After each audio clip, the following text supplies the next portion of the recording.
no. There's actually I'm going to do a clip out of this. There's actually controversy about the Roadhouse movie. Oh my god! Yeah, well, there's no. This is unfortunate. You know how Joe doesn't give streaming movies a chance. Open up your heart and is it in theaters? It's not in theaters. Oh, you know how he does that little thing? Yeah. Well, apparently the director also thinks it should be in theaters, and there's some issues with the release. Oh, there you go. Let me bring up this article here. I just saw this. Hold on. It's on. I am surprised that it's straight to Amazon. I am surprised. Well, the director's not happy. Let me bring it up here. The director is boycotting the premiere. Yes, that's pretty intense. Let's get to it. Yeah. So Roadhouse director Doug Liman boycotting South by Southwest premiere in protest of Amazon not giving the movie a theatrical release. It's a Doug Liman movie? So the director thought it was getting a theatrical release, so this was not designed to be straight. Well, it might. That is not a good sign. Here's like, remember what happened with Prey? Prey eventually got digital only because of previous. Maybe this started out. Some of these projects start out with intention of being theatrical, and then eventually they get shopped around, and then a streamer picks it up. I gotta be honest. It may have been. It's not always. It's really not up to the director sometimes of where it gets released. I'm thinking the movie was years in development. This reboot. I'm more interested now that I see Doug Liman's the director, because you weren't going to give it a shot because it's streaming. Well, yeah, but now Joe's taking up this cause because Doug Liman is protesting because it's not getting a theatrical. Look at Joe's going to champion. No, I love Go. 1999's Go. Have you seen Go, Max? Have you seen Go? God damn, that's a good movie. That's a great movie. All the Pulp Fiction ripoffs that came out after Pulp Fiction, that one was actually good. And that was the movie that gave us the hit song, "If You Steal My Sunshine." I love that song too, Joe. Yes, I'm not gonna... let's look a little bit into this to see if we get any more details about like how the director and Amazon got on completely different pages on this release. The upcoming Roadhouse remake is set to premiere at the upcoming South by Southwest Film Festival, but director Doug Liman won't be attending. This isn't down to any scheduling issue because he's busy on another project, but a purposeful choice to protest Amazon not giving Roadhouse a theatrical release. I'm not going to the premiere. I would never not go to a premiere of my own movie. That's pretty. Fraggle Rock. How do you hate Fraggle Rock? Yeah, that's weird. I don't know how you hate Fraggle Rock. In a guest column for Deadline, Doug Liman explained that he won't be attending the Roadhouse premiere despite considering it to be one of his best movies.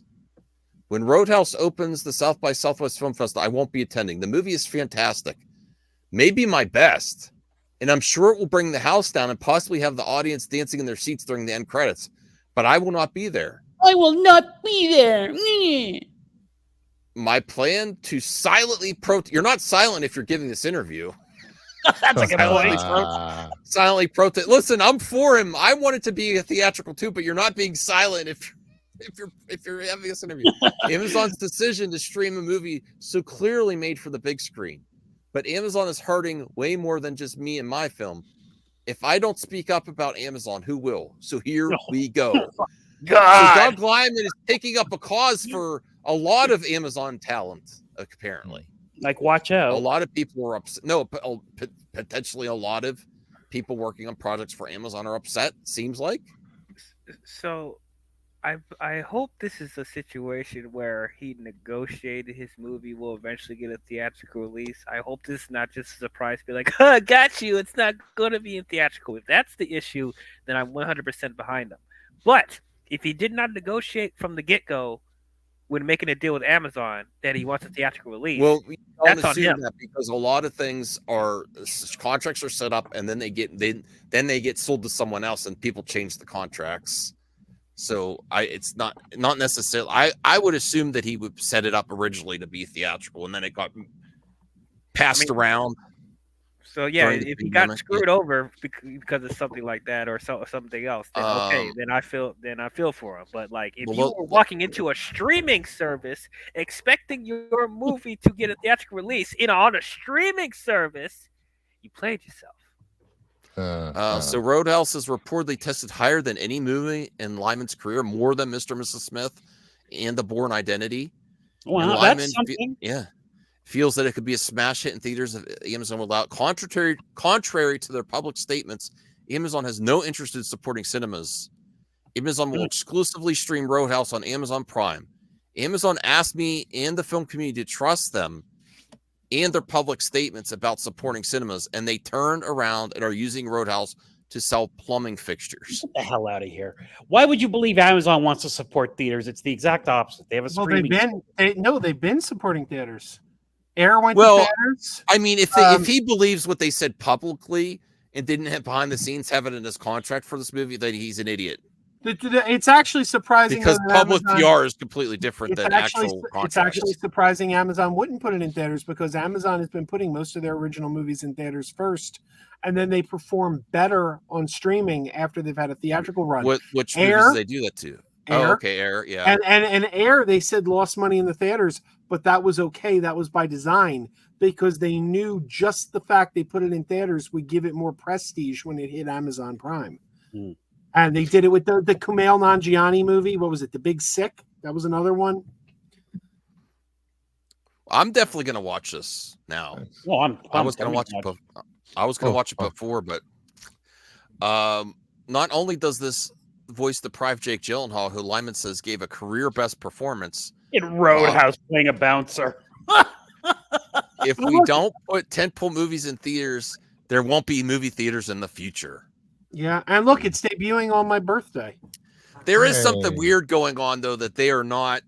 A lot of these projects that aren't sequels, reboots, or part of universes are not getting theatrical. There was just that biker movie with the guy that played Elvis, and there was another movie that got.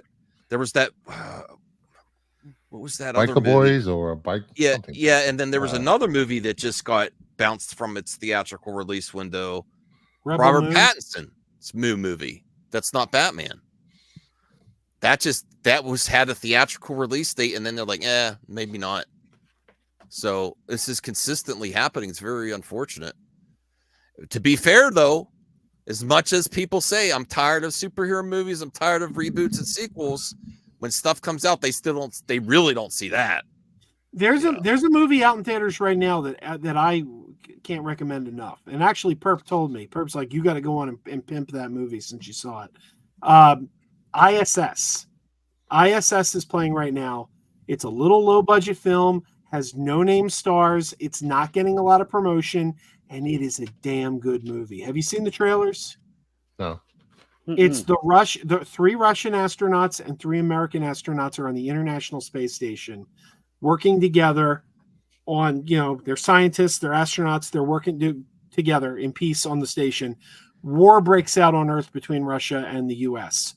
Both sides get messages from their respective governments that they're to take the space station by any means necessary. Oh, I seen that trailer, I believe. It is great. I already bought it. I pre-ordered it I went on Vudu and pre-ordered the digital copy, but no one's going to see this because it's some little low budget thing that's got no promotion behind it. And it's terrific. All right. Thank you for sharing, Joe. I'll check that out. Oh, before I go, because you're going. Yeah, the flu's kicking my ass right now. When I'm breathing. Kick yours right now too. Just wanted to say, Anthony Beltray won the giveaway for last week. I mailed it out today for you, so it should be there. And that was this Static Season 1, 9.8. It's funny, Anthony wins 75% of your giveaways, and he doesn't give it to me. Oh no! And then if I stream tomorrow night at 10 or 10:30, I will be giving away 2 copies of the sold out Ultimate Spider-Man #1. Ooh, that's a nice new cover. Peter Parker. New Peter Parker, new Mary Jane, and their new kids. What does that mean, new Peter Parker? It's in an it's in a multiverse universe. But he's still named Peter Parker? Yeah. The thing, he didn't become Peter Parker till he's 35. No, that's an interesting concept. So he's married and have kids, and he gets Anthony, handed the spider. Next one you win is mine. Give it to me. I actually had an idea for a fun contest for Crazy Joe Adventures. Let me get you guys' opinion on this. Yes. Remember Wizard Magazine back in the day? Wizard Magazine. Yeah. Bruce, for you, remember Wizard Magazine? Yes. They used to have an annual scavenger hunt where they would give you a list of things you had to find, and you would mail them in, and they would pick a winner of their annual scavenger hunt. And it was always fun. Like you always had to find crazy things for them. I was thinking of having the Crazy Joe Adventures scavenger hunt, coming up with a list.